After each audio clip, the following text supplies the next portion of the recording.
MC Manana Shaggy Matundo.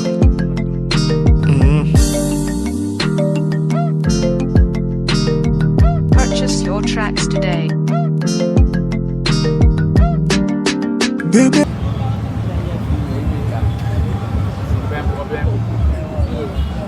Ça fait une année dont les combattants et combattantes de l'IDPS passent au nom de mon parti. C'est la partie à retirer signature. Nous avons démontré au monde que les phénomènes pyramides renversées est approprié à l'IDPS. L'IDPS est vivant, base. C'est-à-dire, ce jour-là, le peuple a décidé de prôner ce que notre père nous avait dit, c'est-à-dire la pyramide renversée, base. Aujourd'hui, c'est la fête, mais ça ne doit pas être un slogan. Ça ne doit pas être un slogan. Il y a des complots monstres contre la fille aînée de l'opposition que je représente aujourd'hui.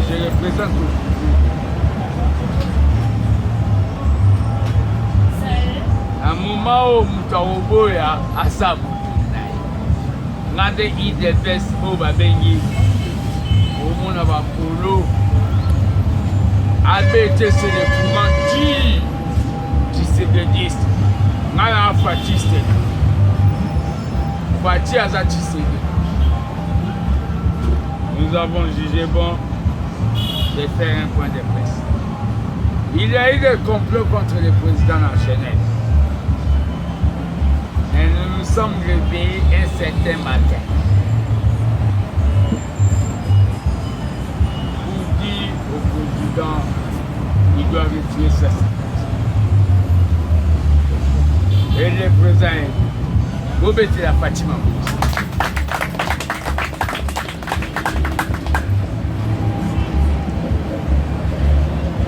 Le secrétaire général Augustin Kabouya, en collaboration avec le président de l'intérim, ils ont organisé une manifestation pour, après cette point de presse, merci de ce Bomba, bomba, bomba!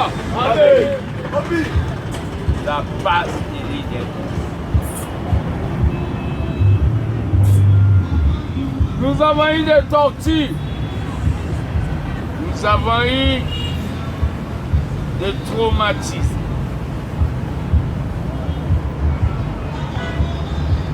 Fouiner, il ne va pas fouiner dans le passé, c'est sa déclaration.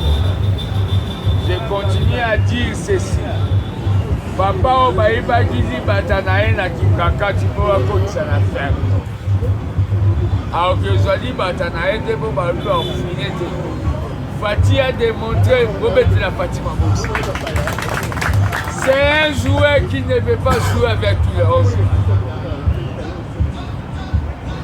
Il a démontré tout simplement qu'il va respecter le pouvoir judiciaire. Il est président, mais il ne va pas toucher. Ça, c'est un. On a vu une matinée politique de soi-disant qualité. Les messages d'aujourd'hui s'adressent à Chadaria.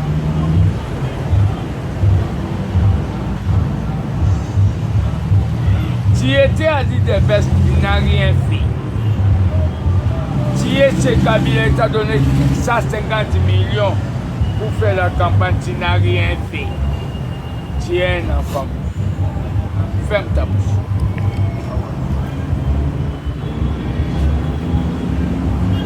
Babérin rouge, babérin jaune, babérin chocolat.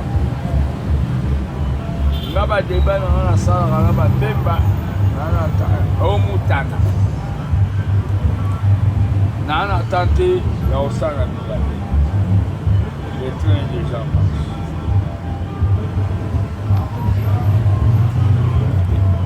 Nous devons dire ceci. L'esprit de Tshisekedi est en moi. Bateau va au boulet, va au Salamandé. J'étais ce matin dans mon mausolée à Tshisekedi. Mais malheureusement, le caméraman n'a pas suivi à Média.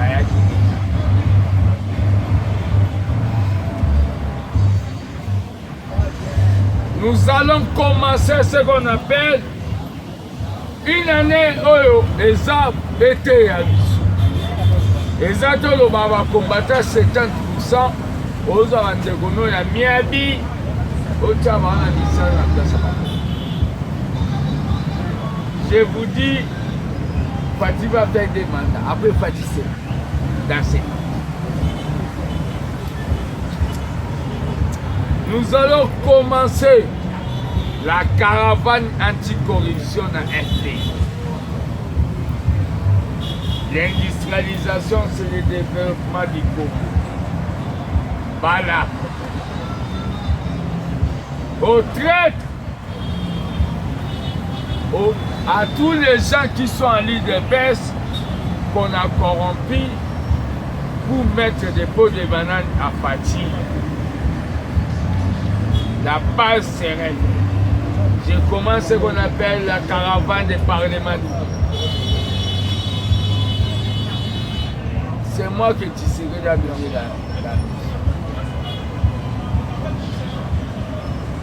Notre cheval de bataille, c'est contre la corruption.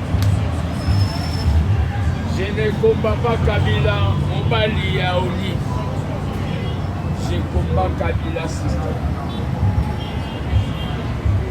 Oh, wana bana tunaka chala taba bot azane à l'aise.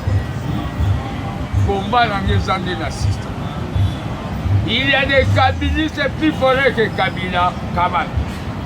N'est-ce pas quitter? Oui. Les bureaux de l'ABT pas terminés. Ils vont me donner les rapports. Les gardiens du temple de la démocratie doivent célébrer ces jours. Nous avons initié quelque chose, Banque du progrès social. Autre pays, ça va moins peine, ça va peine. Les anambons vont fatiguer. Les détournements et l'insécurité nous mettent mal à l'aise. On a brûlé les effigies du président.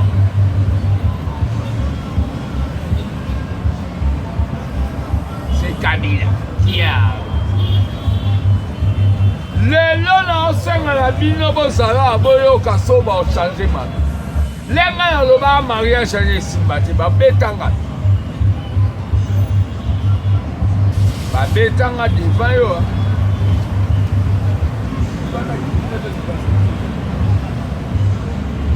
La gratuité de l'enseignement. Que Bochab nous démontre là où il a fait même une école au domestique Natango.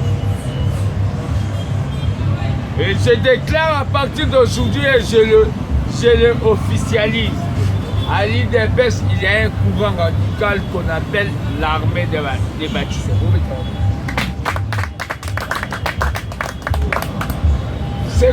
C'est statutaire.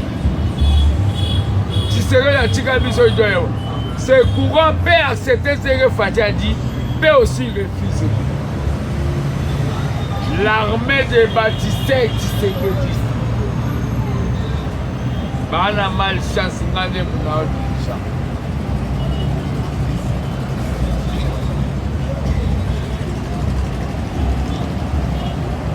Nous devons dire ceci au peuple. Baba Kyongo, j'arrive au Katanga. Je remercie le peuple katangais pour bandimi ngai na meeting na ba Kiswahili. Mais j'arrive au Katanga. On est là, la journée de la base. Les jours que tu sala au Kabou, il y en a Kabou, vérité, Baboba. Kolo Masolo.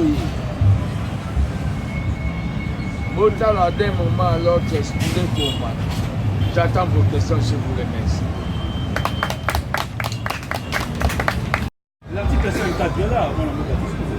Il ne va pas revenir au pouvoir. 108.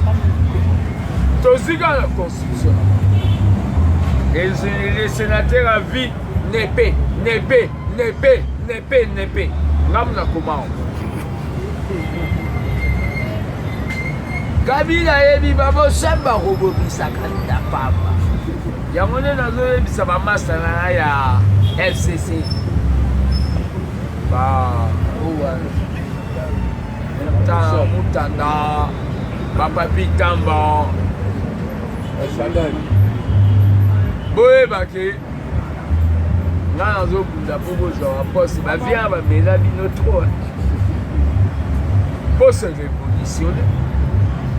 Mais yo, Goliath wana oyo alobaka wana soi-disant. Tana mukolo moto akomone arimage. Martin Fayou a levé le dos de la table de négociation. Crise des alliés. Est-ce que crise des alliés est là? Est-ce que négociation? Donc, il faut qu'il y ait une transition de deux impôts. C'est et si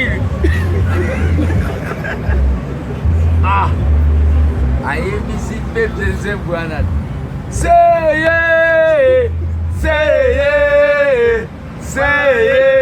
yo candidat yo président négociation bazongisa biso négociation mpo bacongolais so boli bosa négociation nga botanga premier ministre négociation esalama te so nga aza premier ministre ya boyita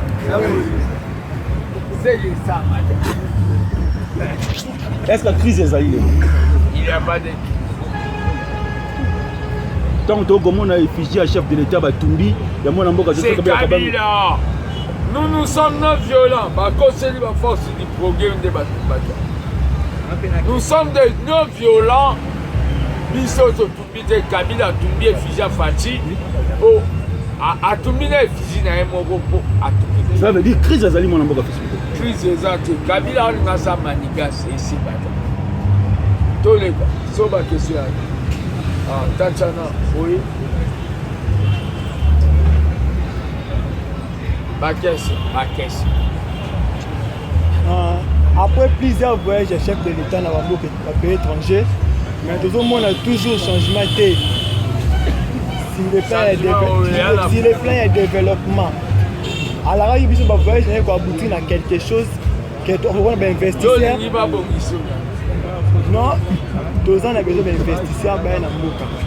Bazoyat. Non, tout le monde répond. Non, on peut répondre sur ma voyage. Vous avez besoin de boulot. Oui, on a besoin de boulot. Voyage à chef de l'État. On a vu que Mboka est comme un Mboka à Saut. À Zongi, sinon, on va payer les Congo dans les concerts.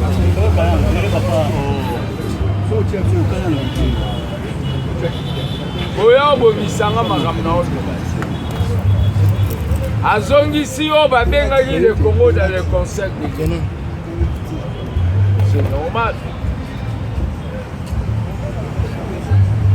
gratuité enseignement omonango te azokende likambo gratuité oui les autres professeurs ne sont pas payés ma promesse de subvention de l'artiste le Congo est grand. Ne croyez pas qu'on n'a pas une baguette magique. Pendant 18 ans, vous n'avez pas demandé ça. Vous avez fait parce que le président a ça. Alors bien, ça, on m'a dit. gratuité enseignement et outil n'angambwa FCC moi n'amboka chada alobaki on a Lubumbashi moi n'amboka piso et gratuité enseignement et outil na bana kisabiso école batangisa bato oyebi na okata point de presse parce que so luka pe nzelo comme mandataire ndenge moi n'amboka fachi otokuta na moi n'amboka rais Ngana senga poste. Festo na uti na lati e. Est-ce que vous avez parmi les mandataires? Na ozati. Maloba nanga etikala kanga. Gratuité enseignement balakisa école bango basa 1000 écoles au monde. Yo mwana sanga wapi na ebe bango. Au monde de école. Nous sommes tous na mayasi. Mutema au moins ba bilo boyo. Boyo kakandi na oluba. Fati beton. Oya goboya. Comment vous appelez ça pour moi? Question.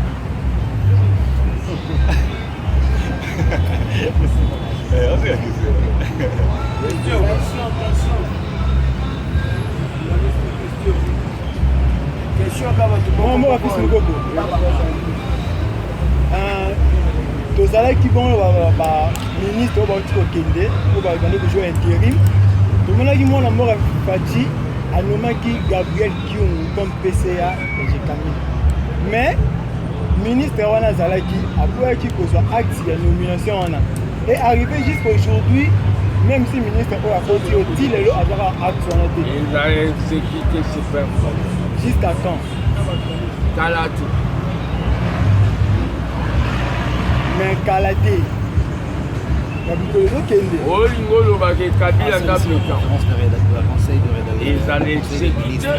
Mon président a tenu en compte des S'il n'y a pas d'exception, on l'a dit. Guillaume dans la parole va expliquer à Ouais, je suis là. la famille aborder mon président celle du conseil de rédaction. Ma question est celle-ci. Nous reconnaissons ça fait maintenant 6 mois et le président avait signé le menace à nommer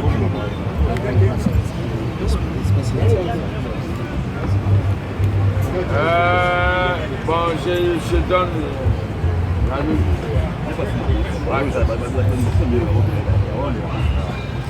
Je laisse là. Parce que c'est si. Est-ce que Lelo est important que Faci a coûté un président sortant par mois à 3 fois? C'est pas un problème. C'est son ami. Barobetada. Au message de la présidente Bakoufala.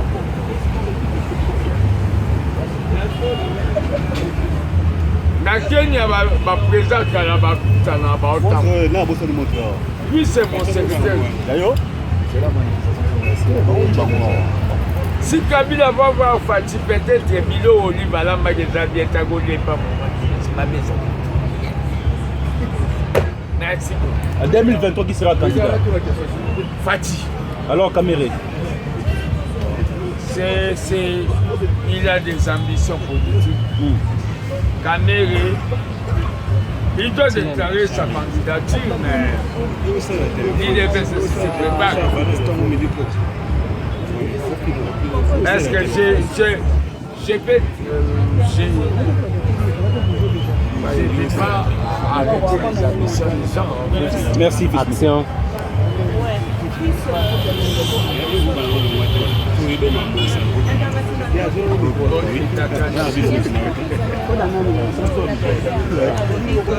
aza contre l'armée console ya awa na République démocratique du Congo.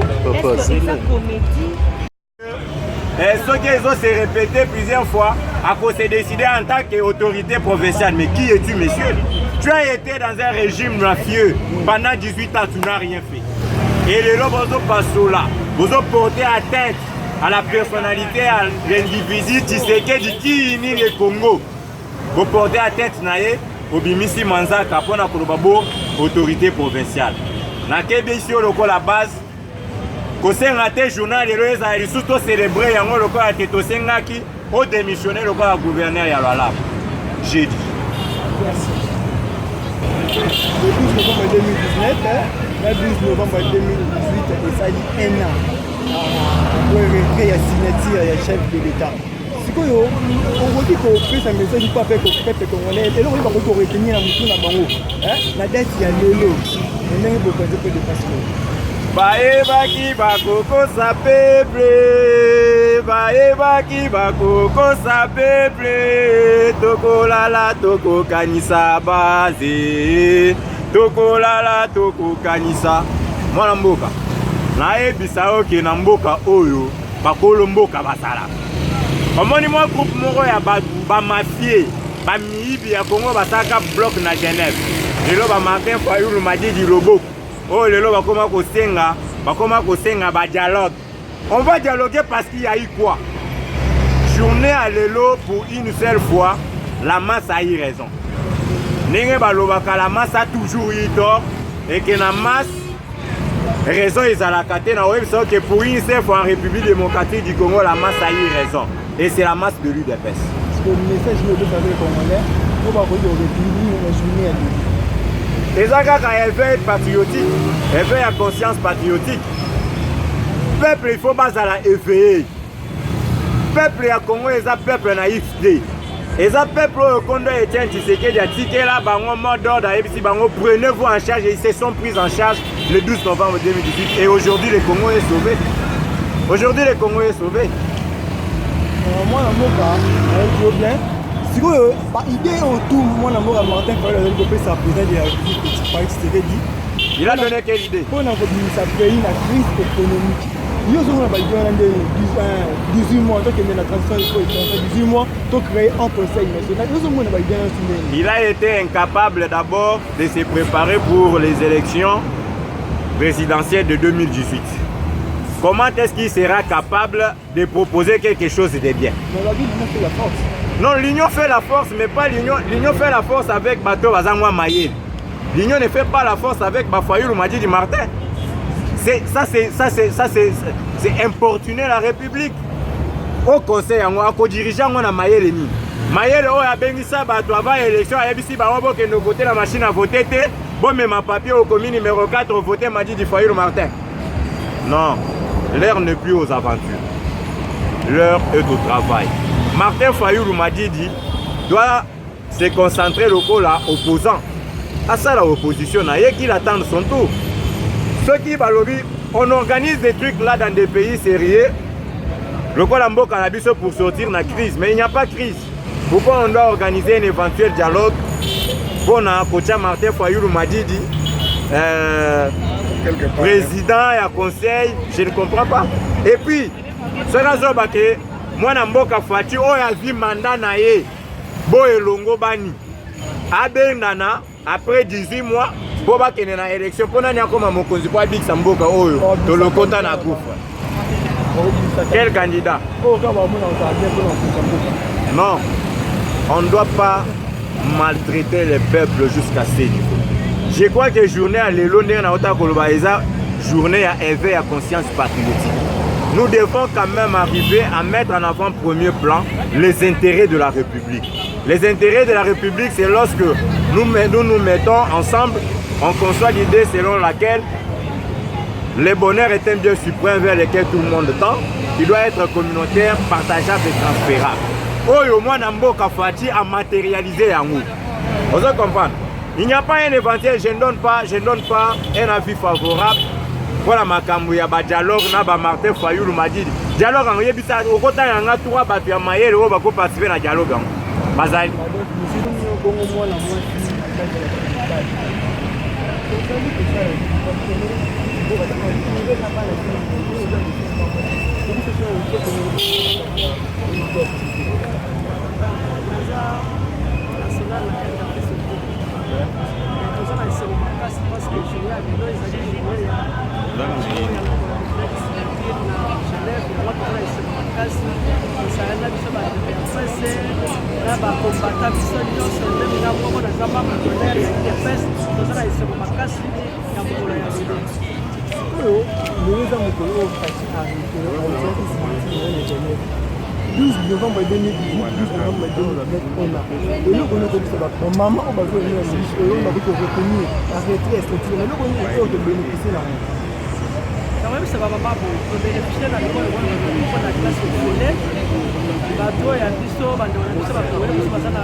en tout cas, ma casse mingi pour dans le pas la classe.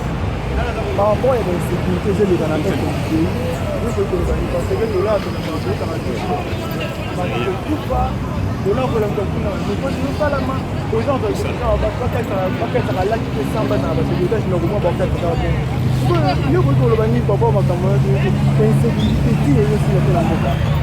L'insécurité a commencé depuis Kala, mais vous savez, on commence par rien et on évolue. La Banza, Monaki, Mokonzamboka Félix Tshisekedi Tamba Outaki Est, alobaki ndenge zawana makambo wana uye uli wana ye pona côté wana, c'est-à-dire il tient la population à côté wana na cœur. Alors makambo ezo salama bazo landela yango. Je pense que nous aurons des résultats palpables. L'insécurité, on a deux pays, la frontière, tout et tout, et que comprendre, tout le monde ça m'a comme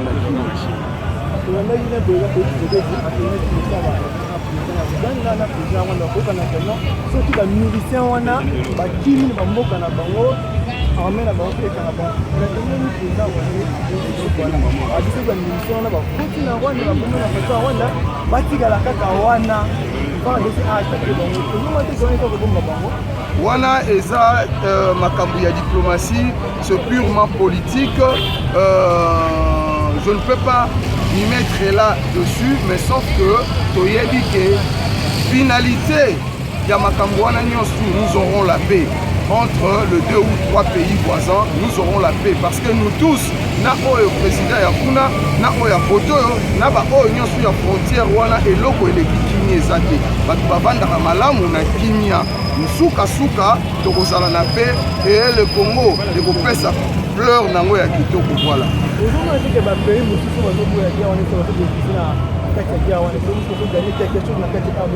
Mais le pays Moussoussou va bénéficier, je ne peux pas dire que tout peuple rwandais, ougandais ou bien burundais, que sais-je encore, Bazana Posa, il y a des ordres et Zalanamboka, ou on a l'air Moussoussou, Kakangaïna Yoto, Bimandenge Mokoboé.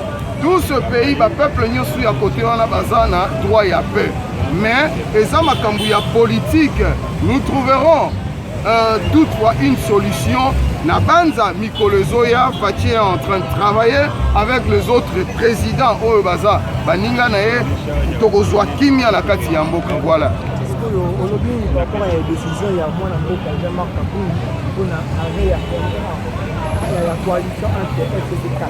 Le fils Moukoko, le gardien du temple, le réserve de la démocratie, l'homme qui incarne le sphinx de l'humanité, Félix Tshisekedi wa Mulumba, alobaki yango déjà ça, asa prophète de la démocratie. Mais bandeko na biso bamekaki mwa koyoka te, bandimaki te. Mais aujourd'hui, bazongi na se ya makolo, bazongi na pa ya Tshisekedi oyo ezalaki na kati ya le fils Moukoko. Donc, ndenge bandimi yango, tozana tina te toluka, bandima toba senga pardon, toba loba boye boye boye. Mais l'essentiel, comme ils ont compris dans leur conscience, parce que Dieu c'est la conscience. Ndenge na conscience na bango, bandimi pe babimisi yango na bibebo. Monde est jugé et comprendre qui est fils Moukoko. L'opinion traité de fils Moukoko. À la kisi dimension politique oyo ezo s'incarner katinae voilà bino balangi bapanzi ya sango na banza bo comprendre qui est fils Moukoko. Donc le Congo est en marche ozo évoluer. MC Manana Shaggy Matundo.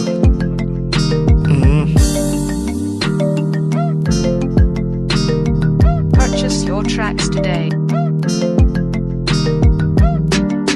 Bébé nangaye, chérie nangaye, bébé nangaye, Ouzini ya Jimmy and you forever. Je pense à toi ma belle, ton nom me dit pourquoi. Faut pas m'abandonner, oh, je veux qu'on soit together. Aujourd'hui t'as choisi d'exposer mon cœur. Je découvre ce que tu m'avais caché.